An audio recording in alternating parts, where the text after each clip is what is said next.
quite honestly, I think we look within us and we're human beings, so being an earthism is not a bad thing. And being an earthism and having the privilege to have traveled in 86 different countries, and to think of, just because music has taken me there, and yes, I salute hip-hop because it's taken me to 86 different countries, but not just running my mouth, but being able to listen to many people in different aspects of the world and what they thought and how they looked at America, how they looked at themselves, how they looked at their own government, how they looked at the shaping and the movement of people, places, and things, which is very important. People are the world's greatest resource, I think, as far as human beings are concerned. Then places, then things. So when you put things, places, just because you want to go to a place that's popping off, and then people third, I think that just leads to a bad road. So having culture rather than government could be a bad thing. But Dr. Martin Luther King Jr. has meant so much to me in my 52 years because it's more than just a bookmark to me. I just didn't open up a book and read, oh, Dr. Martin Luther King Jr. Or I just didn't go into many of our cities in this country and say, oh, that's Dr. Martin Luther King Jr. Street. And this was one of the first cities that had a Dr. King Jr. Street, Boulevard, Avenue, Road. And it meant a lot to me because I was in second grade when Dr. King was assassinated. And yes, he didn't die, which if you happen to keep on reading, I Had a Dream, and year by year they softened the magnitude of the revolutionary side of Dr. King that Dr. Johnson would talk about. So we're going to go back and forth. We're going to collab like that. So Dr. King meant to me a lot more, because I remember turning on television, and we only have 4 stations. And this is New York. And Dr. King being on TV. And his voice was sounding in my crib. Power, like, woo, woo. I was like, woo. First it was scary. But then it wasn't just the power of the voice, it was what the man would say. And the heart and the wisdom within. So, do I feel slighted? Do I get mad often when people just happen to name Dr. King like he's a soundbite? It's easy to maybe lose him in the crowd of the blizzard of misinformation or the blizzard of what's going on in the whippings of mass distraction of our times. But Dr. King was a revolutionary. He was no punk. And so to break through the hype and the super media today, we may maybe have to search and find the real essence of man, of what he was representing at a time. That's why we can't sleep on history, to be able to connect it to ourselves of where we want to go today. That's why it's important to y'all right here in 2013, right? Something when I was growing up, 2013 sounded like it was out of a science fiction comic book. But here we are right here, right now, January of 2013, honoring and paying respect to Dr. Martin Luther King Jr.'s birthday. And many of y'all students are sitting here and say, okay, cool, Chuck, y'all are here telling us about that. What does this mean to me? So I'm here to tell you, you are no ordinary crowd. Matter of fact, you are extraordinary. You're in college, you're in a university setting trying to figure yourself out. And we're in a country that has sort of like giving props to collegians. They put that to the back burner. Trying to figure out whether Kanye or Kim will have a baby happens to be the top echelon of news. Whether or not, they confuse it even in hip-hop, saying, well, this is what's happening here with 2 Chainz or Chief Keef or whatever. And so there y'all as college students are caught up with the madness and everything else, and you trying to figure out, well, do I get my degree and go forward, or do I get caught up in all the drama that all my friends are caught up in? How do I get my mind elevated past all this that's thrown at me? So I'm here to give props to you collegians, because you look at a country that doesn't give you props. Even all the areas you watch on TV, they don't give props to collegians. They don't give a damn. How often do y'all see yourselves? 20 years ago, you used to have a TV show called A Different World. And they used to show black collegians in college. And that was actually ushered in by Dr. Bill Cosby. You damn right it was a different world. How often do you see yourself as collegians? Actually trying to elevate. from this country. You're looking at older people that have been doing mad things over the last 15 years. Ever since y'all was 2 or 3 years old, you've been seeing grown folks act a damn fool. And you trying to figure it out. Here we're in a very historical time. Trying not to make it a hysterical time all the time. And the fact that President Obama is going to be inaugurated for a second term on Monday, when he's actually come against gun control in the realm of the fact that Megan Evans' wife is going to speak on Monday. Well, her husband was assassinated with a gun. And Dr. Martin Luther King, let's not get it twisted, was assassinated in Memphis, Tennessee, April 4th, 1968, with a gun. It's a good time to talk about gun control, even if you can't be able to fix it right away, but the dialogue needs to be in effect. So the delivery of sometimes of how we bring across Dr. Martin Luther King and revolution and change, you know, revolution equals change. So Dr. King was highly revolutionary. So I bring to you this delivery of the meaning of the man in sound bites, but you can also go into books, into information, into the internet like no other. You can go to YouTube and get into the detail. I just ask for y'all to challenge your information, because everything is everything everywhere. But in order to figure out how you can actually figure out something and apply it to yourself to go forward with your life, you got to get into the detail, past the hype, and past the situation and information that you can attach to yourself. So the delivery of how do you see yourself in the future can come from the seed of what this man was all about. Before I pass this on to my wife, I'm saying in the world of human beings who are reduced to 140 characters into the point of almost being book-faced twidiots, so many people today say they love things, but they can't define them. If you're going to say you love it, at least define it. Know what the hell it is. Damn. What the hell is character? That's what Dr. King fought for. He fought for, look, I don't want my children and my family to be determined on how they look. I want my people and my children to be defined by their insides, their characteristics, how they think, how they act, like-minded situations. And he didn't just throw the fact of how they look to the side, to the point today we can take post-racial and post-blackness as terms that we use to make sure our history didn't mean anything. People that come up with that ain't never had a conversation with a great-grandparent that was black, or a grandparent that was black. And that's why you just can't say it's post anything until a lot of these institutions really get balanced and leveled out. I mean, look, what is character? There's a short story. Brian Gumble a couple of years ago was talking about this basketball player who just kind of like did whatever he wanted to do.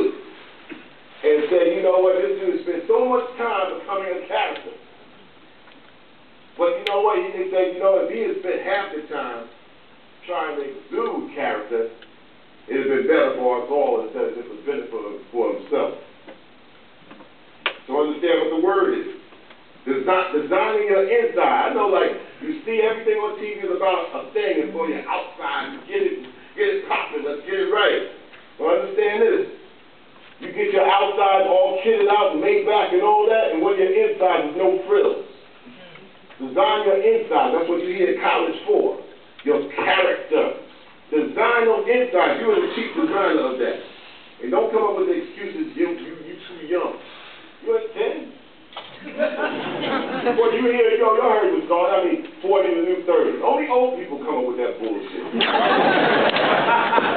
Right? Only old people. 50 to the new 40. She a cougar.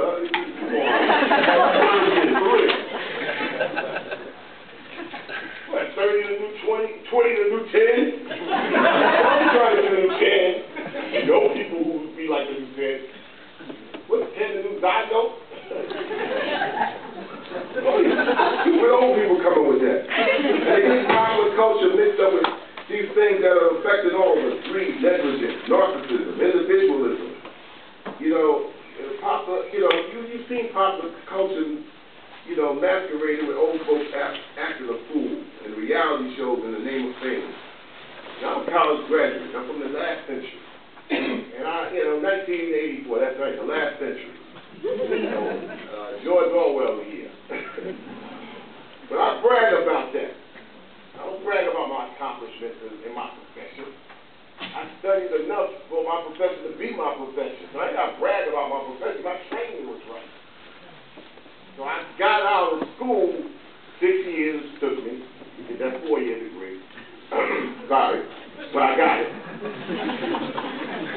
And sometimes you need that. And don't sleep on it, having to, you know, get it right before you get out there into the world where they're chewing young people up and spitting them out because they don't care. So I'm a college graduate from the last century, and media was my thing.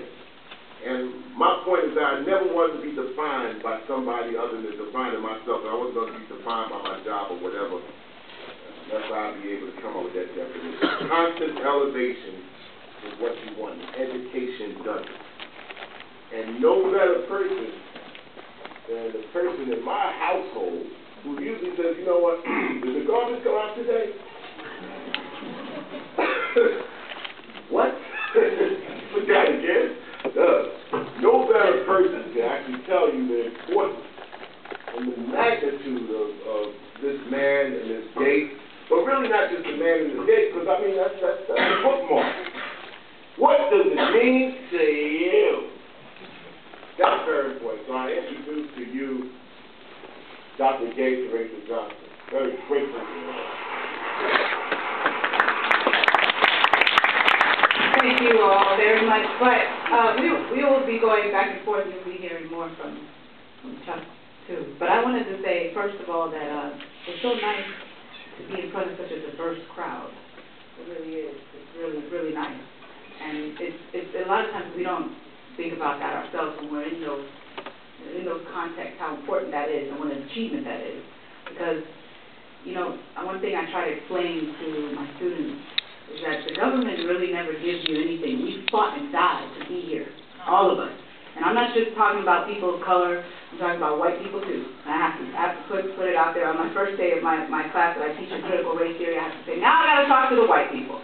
Why? Because they're taking a class with me that's on race and racism, and we need to confront that issue, because if we don't learn how to talk about these things to each other, how are we going to work them out? How are we going to work them out if we don't know how to talk about them? And so I always say right off the bat, look, racism, the things that King was fighting against, they hurt all of us. They don't just hurt black people. He wasn't only fighting for black people.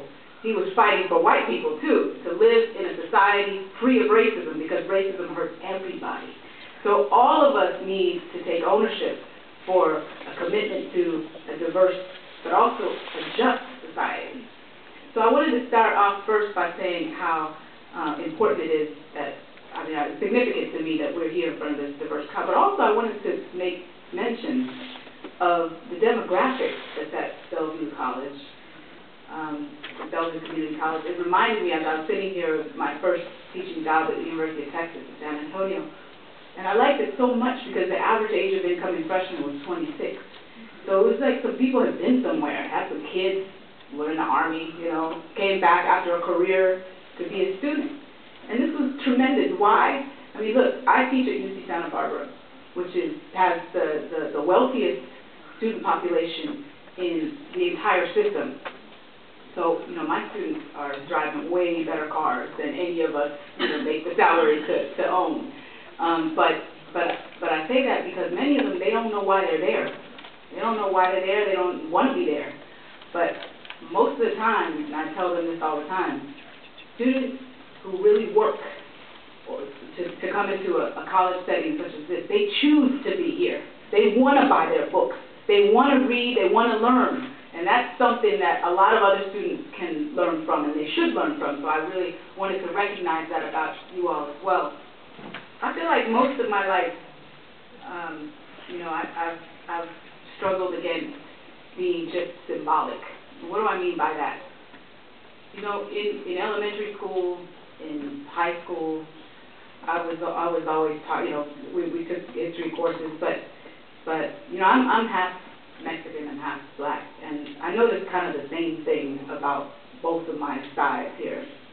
And that is that in my American history classes, there was a page or two that was dedicated to our history. And I know that a lot of that hasn't changed, actually, for now, because I ask my students this all the time, and they say, yeah, you know, in terms of black history, unless I was in a school that taught black history, or Chicano history, or Latino history, yeah, I learned about Martin Luther King and Rosa Parks, and I learned a little bit about Malcolm X, maybe. But, you know, it was the headliners, right? Cesar Chavez, maybe Dolores Huerta, maybe, you know, but it's just the headliners, the people who were safe to talk about. It was never about the radical legacy of people like Martin Luther King. And this is the thing, I mean, the story and the narrative is all sewn up about people like him. They don't know how radical he really was, how progressive he really was, how revolutionary he really was. And that's what I wanted to bring to this conversation today, is to talk about how it is that we, both as individuals and as a collective, dedicated to social justice, because I'm going to go ahead and go out on that limb and assume that we're all here in this space today because we all believe in social justice and equality, racial equality, and human rights. And Martin Luther King is probably one of the most important people for us to study on those questions. So as I said, you know, I feel like all my life I've tried to be more than just somebody that represents something symbolic, because I feel like that's how people have tried to render my history, is there's something symbolic. So when people say, oh, it's King Day again, internal roll of the eye, it's because they don't know who he really was and who we really are in relationship to that history. People don't know that he was, I mean, think about this, and I can say this to you all because I can see we're a mixed age crowd, but he was 39 years old when he was assassinated. Can you imagine getting that much done in 39 years? I mean, a short period of time. Now, he was somebody who came into a context as well, and he was aware of that, even though it's not something that is often advertised. But you know Rosa Parks, who sat down, people think about this story, right? And in 1955, she sat down on the bus in Montgomery and decided that, you know, I'm tired. That's not how it happened. 11 years earlier, she was ejected, ironically, by the same bus driver from a bus for doing the same thing. The same thing. These women, it was women who had been organizing for years. The same thing with Brown v. Board of Education passed in 1954 that overturned Plessy versus Ferguson that said separate was equal. That was like the 17th lawsuit that was brought. This one happened to make it to the Supreme Court, and we had Thurgood Marshall in there, and we had a constellation of things that made that time right. But those parents had been struggling all those years, and these women in Montgomery, in Birmingham, all over the South have been struggling for years, have been getting kicked off of buses. And this was the context that Martin Luther King came into in Montgomery in 1955 when the clergyman said, we need somebody who will be the face of this struggle. And they chose a young preacher, emphasis on young, because he put in so much work before 1968. At 39 years old, he was taken from us. He came into this, and he rose to the occasion, but he came into it in a context, and he would be the first person to tell you that. And this is the beauty of all of that, is that we don't create these struggles in a vacuum. They don't just happen because we're the one person that starts an organization or decides to become part of a movement, but because we enter into a context, into a history that has already been formed for us. Now, what happens nowadays, I think more than ever, is that that history is revoked from us in some way or another. We're encouraged never to study it. So we don't know what kind of legacy we exist in. We don't know how it is that, say, for example, as a white person, what exactly is my relationship to Martin Luther King? King knew exactly the strategies that we should use when it comes to deploying white faces and also white audiences. I mean, this is the reason why he decided at a certain moment that, you know, if police in the South, they don't care if they lock up kids in a jail. So he said, you know what, I'm going to talk to these parents because we got sympathetic white liberals all over the world watching television now. And right now, also, it's a very key time for us. It was right around 56, 57, and it was a key time in world history because the United States had designs on places like Africa where they wanted to go in, and they said, you know what, there's a lot of diamonds in South Africa. There's a lot of bauxite in the west part of Africa. There's copper. There's oil. We need to be in these places. But you know what King did? He knew this. Well, how did he know it? Because he studied it. He studied imperialism, and he was a mighty foe against injustice all over the world. He knew what was going on in Haiti, he knew what was going on in Nigeria, he knew what was going on in Indonesia and Vietnam, and really that's why he died in many respects, because he was too dangerous, because of what he knew.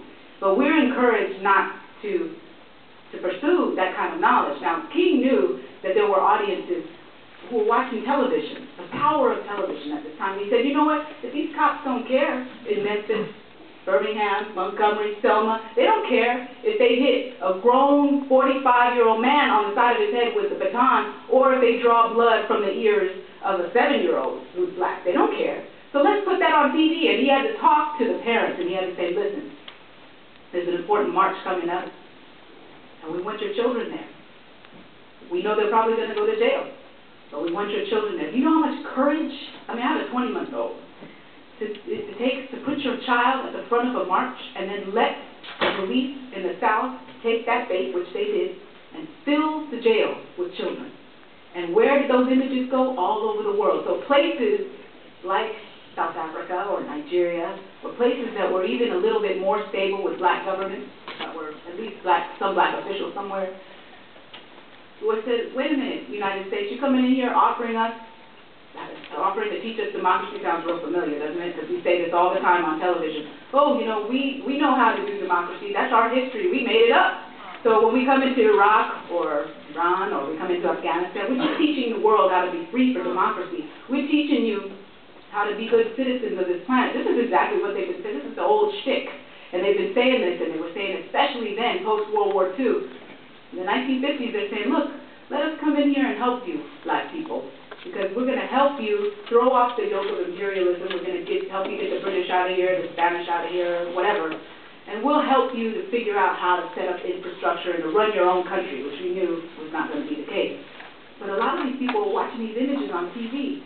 They're looking at people getting hosed down by the fire department. And you've seen that footage where people, city officials deployed in the service of segregation and racism.